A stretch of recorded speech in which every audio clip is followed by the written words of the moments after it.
Bonsoir fidèles téléspectateurs de Burkina Info et très ravi de vous retrouver pour cette nouvelle édition.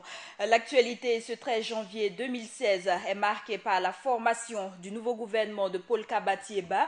Ils sont au total 29 ministres qui ont la charge de mener à bien le programme du président Roch-Marc Christian Kaboré. Face aux journalistes, le Premier ministre a expliqué les choix portés sur ces hommes qui forment son équipe.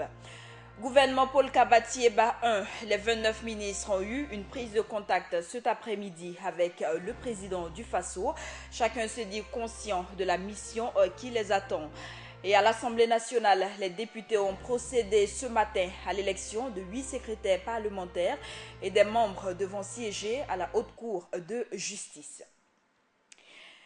Composé de 29 ministres, le gouvernement Paul Kabatieba 1 est désormais connu. Le président Roch-Marc Christian Kaboré conserve le portefeuille de ministre de la Défense nationale. 4 secrétaires d'État, un ministre d'État font partie de cette nouvelle équipe. La composition de ce nouveau gouvernement nous est présentée par Joël Zoundi. On l'attendait, il est tombé. En effet, selon des décrets en date du 12 janvier 2016 et rendu public ce mercredi 13 janvier, le gouvernement de Paul Kabatieba est composé de 29 membres, un ministre d'État, 2 ministres délégués et 4 secrétaires d'État. Le président du Faso garde le portefeuille de la Défense nationale. On constate de prime abord dans ce gouvernement que le tourisme n'est pas pris en compte et que la recherche et l'innovation fusionnent. Dans ce premier gouvernement de Paul Kabatieba, nommé la semaine dernière, on note aussi le retour des personnalités très connues de la scène politique burkinabé, dont l'ex-Bouyan maire de Ouagadougou, Simon Compaoré, qui occupe le poste de ministre d'État, ministre de l'administration territoriale et de la sécurité intérieure. Il y a aussi Clément Pekdewende Sawadogo, secrétaire général du MPP, ancien ministre de l'administration territoriale de Blaise Compaoré, qui se voit confier le ministère de la fonction publique, du travail et de la sécurité sociale. Le portefeuille des affaires étrangères, de la coopération et des Burkinabés de l'extérieur est attribué au journaliste Alpha Bari, promoteur de la radio privée Omega FM. Un autre journaliste, Rémi Fulgence Dianguinou, promoteur de la toute première télévision privée satellitaire Burkina Info, est nommé ministre de la Communication et des Relations avec le Parlement. 2 ministres de la transition reviennent pour accompagner la nouvelle équipe gouvernementale. Il s'agit de Bessolé René Bagoro, qui quitte l'habitat et l'urbanisme pour la justice, et Filiga Michel Sawadogo, qui reste à l'enseignement supérieur, auquel s'ajoute désormais la recherche scientifique. Dans ce gouvernement figurent 5 femmes. Parmi les 4 secrétaires d'État figure également une dame, Yvette Dambélé, secrétaire d'État auprès du ministre de la Femme. Dans ce gouvernement, on note aussi la participation des Sankaris, conduits par Nessor Bassière, du parent avec Taïrou Bari et des partis ayant soutenu le MPP pendant la campagne électorale.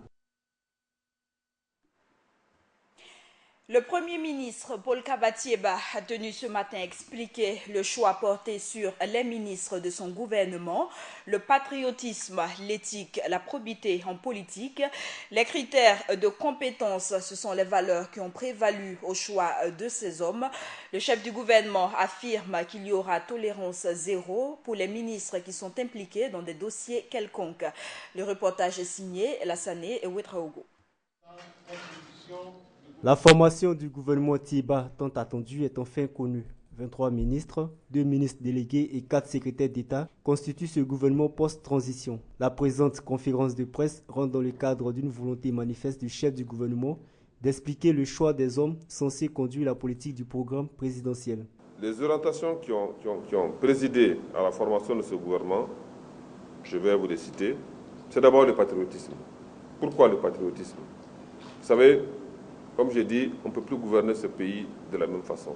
L'autre orientation qui a présidé à la formation de ce gouvernement, c'est l'attachement viscéral du chef de l'État à l'éthique et à la probité en politique. Il y a également les critères de compétence. On ne peut pas nommer à des postes de responsabilité gouvernementale des personnes qui n'ont pas la compétence pour mener les réformes qui sont attendues. Donc, le critère de compétence également est un critère qui a été pris en compte et qui est très important. 7 femmes sont présentes dans le gouvernement, ce qui représente un taux estimé à 24%, qui n'est pas du goût du chef de l'exécutif. Un faible pourcentage qui se justifie par des préjugés sociaux encore vivaces dans nos sociétés. En tout cas, il y a des progrès à faire en termes de vocation dans ce domaine-là. Et ça n'a pas été facile pour moi de trouver des vocations. J'avoue que j'ai eu du mal à trouver des vocations chez les femmes. Alors donc, mais ça ne me décourage pas. Ça ne me décourage pas. Le gouvernement ainsi constitué, l'heure est au travail au regard des nombreuses attentes de la population. Le Premier ministre entend par ailleurs instituer au sein des ministères un code de bonne conduite. Tolérance zéro pour tous ceux qui se rendraient coupables de crimes de sang ou de crimes économiques. Parce que le président du Faso, il souhaite que les ministres qui ont été choisis doivent donner l'exemple dans leur comportement de tous les jours par rapport à la corruption, par rapport au népotisme, par rapport aux abus de droit et par rapport à l'éthique et à la probité. Les couleurs sont donc annoncées pour rompre avec toutes les pratiques aux antipodes d'une démocratie. La gestion de l'équipe de Paul Kaba-Thiéba sera basée sur une culture de résultats. Tous les ministres devront rendre compte et chacun sera évalué en fonction d'un plan d'action qui leur seront assignés. Le Premier ministre lui-même a décliné cette nouvelle dynamique qu'il veut insuffler à son gouvernement. Cheikh Omar Bandaogo, reportage. L'équipe gouvernementale de Paul Kaba-Thiéba est formée. Une équipe forte de 29 membres, un gouvernement qui, selon son chef, prend en compte des personnes ayant contribué à leur manière à l'ancrage de la démocratie au Burkina Faso. Technocrates ou pas, les membres du gouvernement Thiéba devront se conformer à une nouvelle logique voulue par celui-ci. L'institution d'une culture de résultats. On ne pourra plus nommer des gens à des postes de responsabilité gouvernementale sans qu'ils ne rendent compte. Les ministres vont désormais rendre compte de leur action. Chaque ministre, relativement à son domaine de compétences, recevra une lettre de mission qui va lui rappeler les engagements pris par les chefs de l'État vis-à-vis du peuple burkinabé. À la lettre de mission sera annexé ce qu'on appelle un plan d'action, avec des délais à respecter. Paul Kaba-Thiéba insiste sur le fait que ces déclarations ne sont pas pour s'attirer les faveurs populaires. Il se veut strict. Aucune action gouvernementale ne passera inaperçue. Je veillerai à ce que, fréquemment, ce sera une fréquence que je vais établir en rapport avec le chef de l'État, on ait une évaluation de la mise en œuvre de ces plans d'action. Chaque ministre viendra devant le chef de l'État et devant moi-même pour nous dire voici le plan d'action qui avait été arrêté, tel objectif a été atteint, tel objectif a été partiellement atteint et tel objectif n'a pas été du tout atteint. Et pourquoi? Pourquoi le Premier ministre burkinabé veut-il mener une politique quelque peu nouvelle au pays des hommes intègres? Tout ça, c'est pour éviter que l'on tombe dans les errements du passé. Là où on nomme des ministres qui arrivent aux fonctions et qui ne savent pas ce qu'il faut faire. Ils sont là. Ils gèrent les affaires courantes. Ils n'ont pas d'objectif précis. Ils ne rendent compte à personne. Il faut mettre fin à ça. Après avoir attendu des jours le Premier ministre et son gouvernement, les Burkinabés, même s'ils ne sont pas unanimes sur tous les postes ministériels, attendent de juger le maçon au pied du mur. À peine nommés, les membres du gouvernement ont une prise de contact avec le président Kaboré. Les missions qui leur sont assignées leur ont été exposées. Un code d'éthique qui leur sera bientôt présenté selon le Premier ministre Paul Kaba-Thiéba. Le reportage de Philippe Adam. Ils sont là, les voici. Les ministres du gouvernement burkinabé à peine nommés font leur premier pas sur le perron de Kosiam. Ils vont prendre contact avec le président du Faso dans la salle du Conseil des ministres. Après leur installation, le Premier ministre Paul Kaba-Thiéba va, comme une revue des troupes, saluer ses désormais collaborateurs. Puis le président Roch Kabore. Puis encore une trentaine de minutes d'entretien dont les maîtres mots sont le travail, la responsabilité, l'éthique, la lutte contre la corruption, l'impunité, l'exigence de résultats. Voilà. Ce sont les maîtres mots que le chef de l'État a délivrés à tout le monde.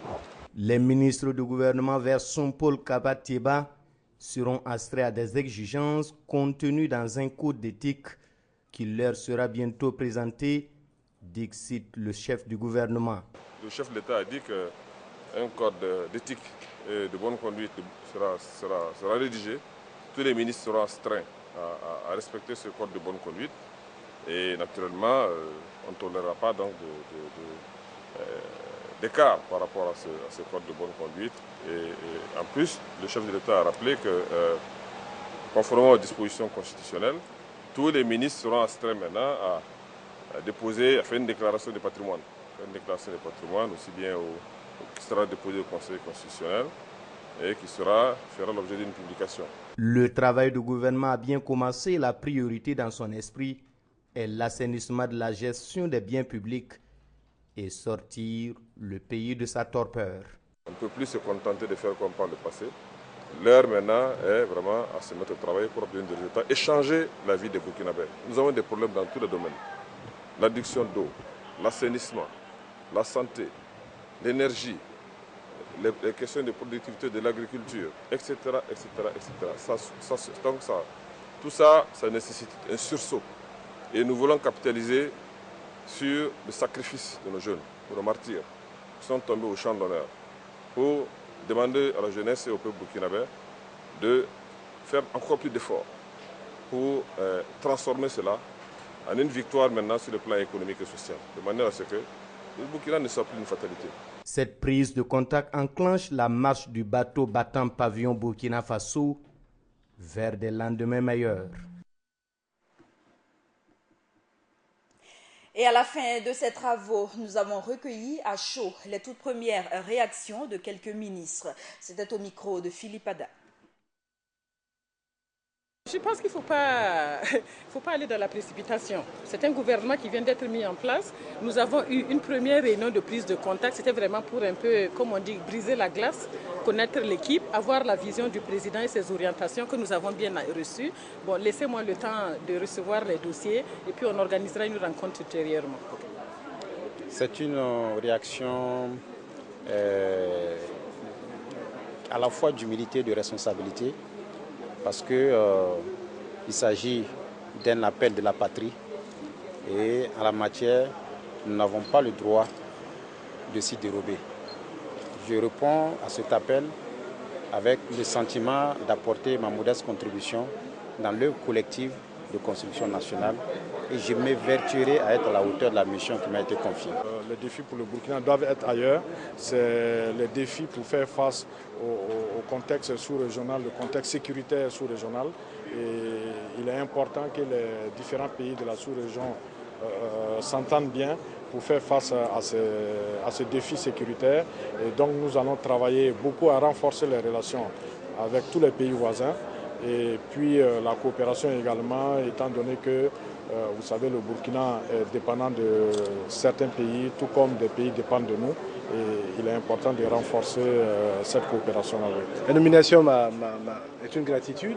C'est vrai qu'elle est dans un cadre relativement difficile, mais je pense aussi que c'est une opportunité pour moi de poursuivre ce que j'ai toujours engagé il y a des années, c'est que je crois qu'il y a la place pour une communication au niveau national équitable, équilibrée et qui tienne compte de tous les médias, la presse écrite, la presse audiovisuelle privée et publique, mais également les nouveaux médias. Il y a également l'enjeu de la TNT que je vis de façon très particulière et je pense qu'effectivement, lorsqu'on me demande de travailler dans ce cadre-là, je pense que c'est une reconnaissance et un mérite et j'en suis très satisfait. Alors, je suis spécialement chargé des questions de jeunesse, de formation et d'insertion professionnelle. Donc c'est pour dire que c'est tout un programme. Les attentes de la jeunesse, vous les connaissez parce que la jeunesse a payé le plus grand sacrifice pour ce pays. Le sang des jeunes a été versé et il faut que ce gouvernement-là prenne un engagement ferme. Il faut que ce gouvernement-là soit déterminé et engagé pour apporter des solutions concrètes aux problèmes de la jeunesse.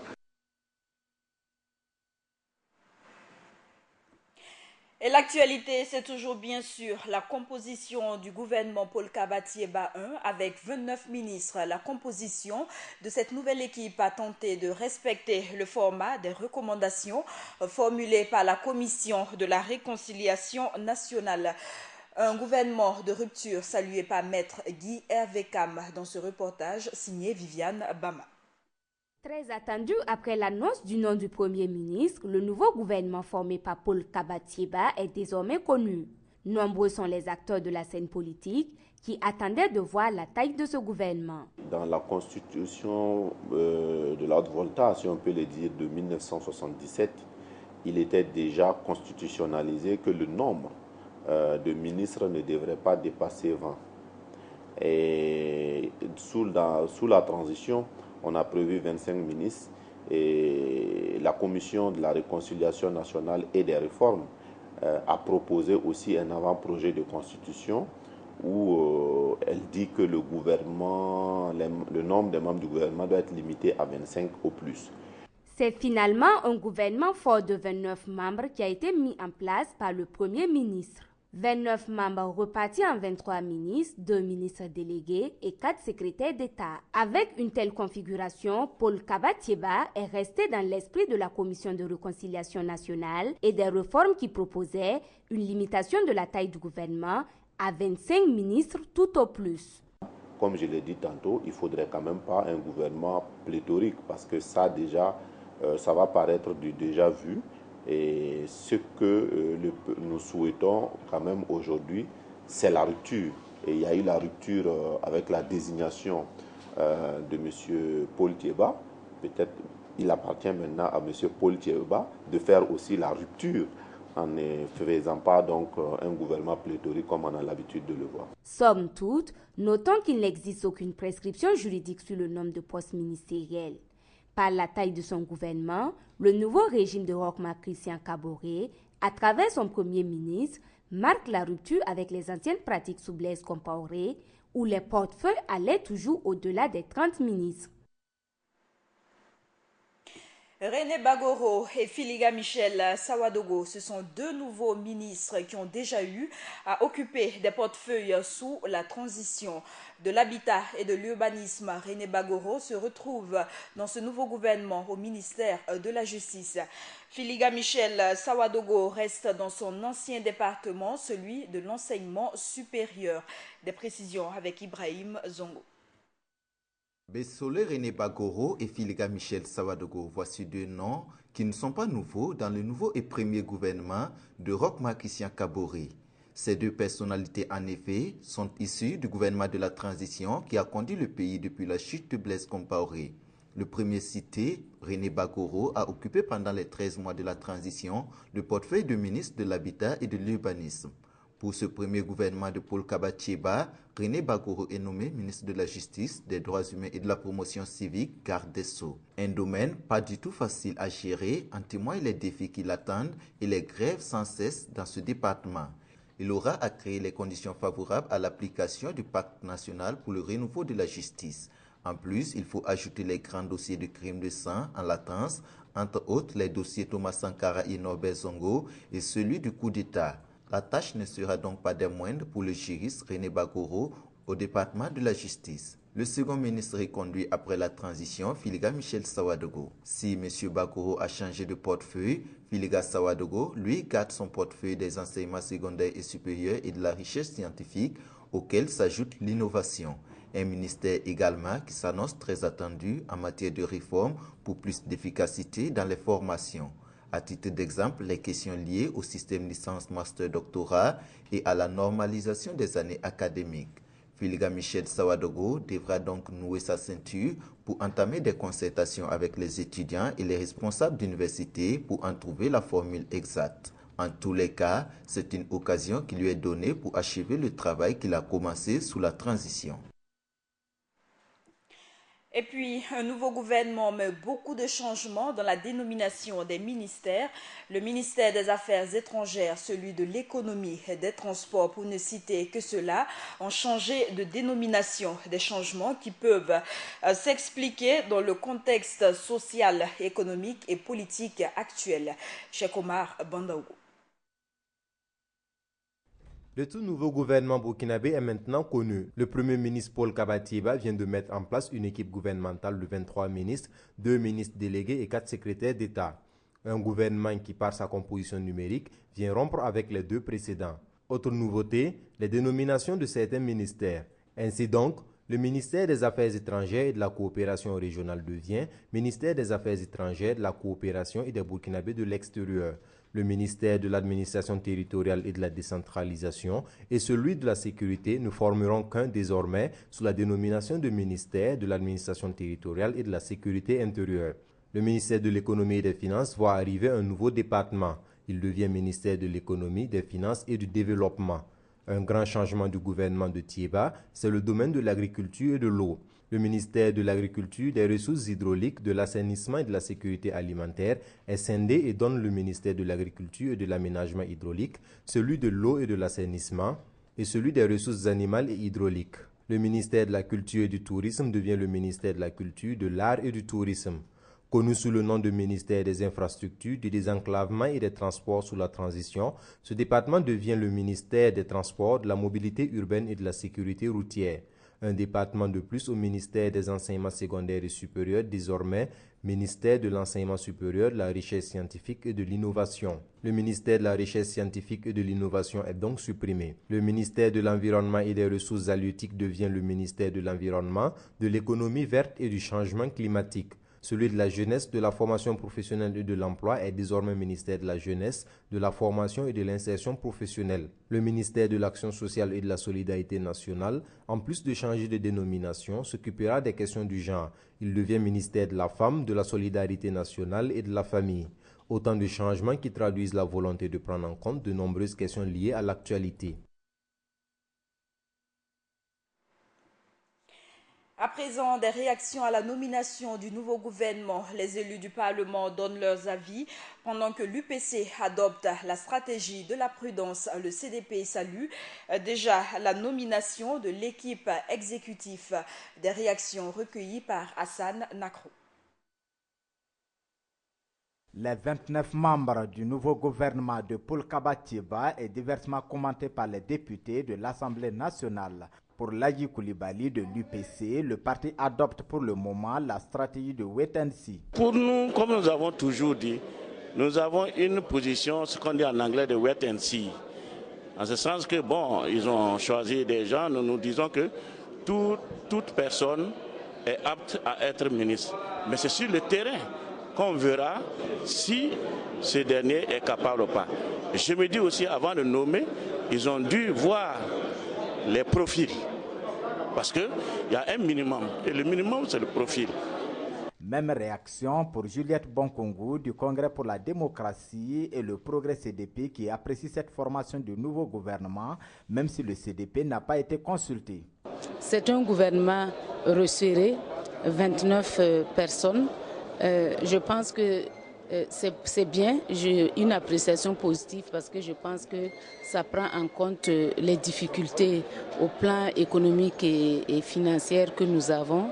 Nous avons également au niveau de la primature et au niveau de l'économie et des finances 2 personnalités qui ont fait leur preuve dans le domaine des finances et de l'économie.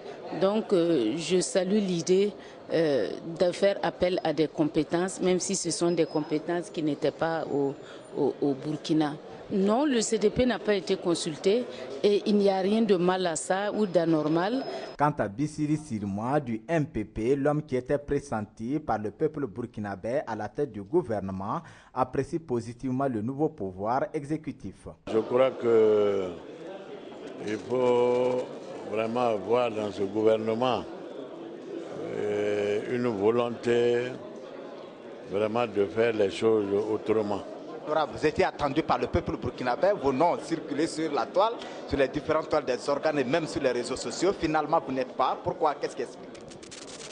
Bon, je crois que ce n'est pas forcément qu'il faille être parmi 25 personnes. Le Burkina regorge de beaucoup de compétences et de potentialités encore. Et bon, nous sommes là pour répondre à toute mission qu'on nous réservera. Pour le moment, ces députés disent attendre les résultats de ces derniers avant de les juger. La suite de cette édition, après les membres du bureau de l'Assemblée nationale hier, les députés ont élu aujourd'hui le secrétaire parlementaire. 8 personnes ont été désignées pour occuper ces postes. Les élus ont aussi procédé à l'élection de 6 membres de la Haute Cour de justice. Le reportage est d'Hassan Nakrou. La vague de vote continue à l'hémicycle. 3 votes étaient à l'agenda des députés. Le premier vote concerne le choix des secrétaires parlementaires. 8 secrétaires étaient à l'affiche et c'est par consensus que les 8 ont été votés avec à leur tête Thiem Touré Salifou qui décroche 114 voix sur les 115 votants. Il est suivi de Koné Maxime, 112 voix. Diallo Mohamed Aziz occupe la 3e place et est suivi de Léon Sanon, Sawadogo Blaise, Ouedraogo Bachir et Nounou Bourema. Un rôle que Salifou Thiem Touré, le premier secrétaire, définit en ces termes. Le secrétaire parlementaire assiste donc le président au niveau donc de la tribune. Il supervise un peu l'élaboration des procès-verbaux et de l'ensemble des travaux qui se font au niveau de la plénière. Et ce sont eux, comme je l'ai dit, qui assistent donc le président dans toutes les tâches qui sont faites. Et lorsque les députés veulent prendre la parole, et ce sont eux donc qui prennent un peu la liste de tous les députés qui veulent intervenir et qui font le point au président. Et ce sont eux aussi que, comme je l'ai dit, l'ensemble des rapports qui sont faits, sont eux qui supervisent donc la rédaction, l'élaboration de tous ces rapports-là. Et ce sont eux aussi, lorsqu'une loi est votée, ce sont ces secrétaires-là qui contresignent en bas, à côté donc de la signature du président. Le deuxième isoloir contenait les voix des juges de la Haute Cour de justice. Les 6 députés qui doivent rejoindre les 3 autres magistrats pour former les 9 membres de la Haute Cour de justice ont été désignés aussi par consensus. Et c'est Ouedraogo Mathieu qui a récolté le plus de voix, 114 sur les 115 votants. Il est suivi de Compaoré Justin, Marie-Isabelle Ouedraogo Nezongo, Maître Benwende Stanislas Sankara, Ouedraogo Abdou Rasmane et enfin Juliette Bonkongu qui ferme la liste des 6 députés. Le dernier isoloir était destiné aux voix des suppléants des juges de la Haute Cour de justice. Au nombre de 6, chaque député doit être accompagné d'un suppléant. C'est par le même processus consensuel que ces suppléants ont été aussi désignés. Ces membres de la Haute Cour de justice auront la lourde tâche de statuer sur les dossiers relatifs aux membres du gouvernement et au président du FASO en cas de faute lourde dans l'exercice de leurs fonctions. L'investiture des membres de la Haute Cour de justice est attendue dans les jours à venir par la Cour de cassation. Parlons à présent culture. La semaine régionale de la culture du Houé s'est ouverte depuis le 11 janvier. Tout comme à Ouagadougou, ils sont nombreux les candidats qui compétissent dans plusieurs domaines. Cette compétition entre dans le cadre des phases éliminatoires de la semaine nationale de la culture. Le reportage de notre correspondant à Bobo-Dioulasso, Josias Dabiri. La Semaine nationale de la culture SNC est déjà dans sa phase éliminatoire avec la tenue des semaines régionales de la culture. Du 11 au 13 janvier 2016, c'est au tour de la région autonome du Houé d'abriter cette étape éliminatoire dont la cérémonie d'ouverture a eu lieu le lundi 11 janvier 2016 du côté du théâtre de l'amitié de la cité. Pour ces 3 jours, je crois que vous aurez donc le déroulé de l'ensemble des compétitions du Grand Prix national des arts et des lettres. Et vous savez qu'au niveau de la région autonome du Houé, nous avons quand même enregistré un nombre important d'inscrits, surtout donc dans la catégorie art du spectacle. Donc je crois que c'est de belles prestations que vous allez voir. Vous avez également vu la programmation donc, qui tient compte des disciplines. Et je crois qu'on pourra au fur et à mesure effectivement donc, apprécier les différentes prestations. Ce démarrage a connu la prestation de nombreux artistes musiciens venus de Bobo et de Ouaka pour apporter des touches à la réussite de l'événement. À Bobo-Dioulasso, plusieurs disciplines sont concernées par cette phase éliminatoire. Ainsi, durant les 3 jours de compétition, ce sont plusieurs artistes évoluant dans divers domaines qui vont tenter de défier les jurys et arracher leurs tickets pour cette phase finale de la 18e édition de la Semaine nationale de la culture. Il y a le concours en art culinaire où je crois qu'il y a un nombre important aussi donc, de femmes qui sont inscrites. Et j'espère également aussi que nous aurons à ce niveau-là aussi une valorisation importante donc, des mets et des produits du terroir. Nous avons aussi la compétition donc, en art plastique qui se déroule uniquement à Bobo et à Ouaga. Prévu du 26 mars au 2 avril 2016 à Bobo. En rappel, le thème de cette édition est culture et cohésion sociale. Autre actualité au Niger, les choses se compliquent pour Hama Amadou. L'ancien président de l'Assemblée nationale du Niger, Hama Amadou, a été cité parmi les auteurs de la tentative de coup d'État avortée de décembre 2015. Selon le ministre de la Défense du Niger, au moins 12 militaires, 10 civils et 3 douaniers ont été interpellés dans le cadre de cette affaire. Et rappelons que Hama Amadou est en prison à Filengue pour une affaire de trafic de bébés. Le président ivoirien Alassane Ouattara communique pour la première fois sur la composition du nouveau gouvernement. Il justifie le maintien de plusieurs ministres par la quête d'une continuité,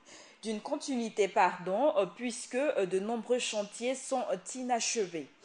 Et c'est la fin de ce journal. Merci à vous qui l'avez suivi. Très bonne suite de nos programmes.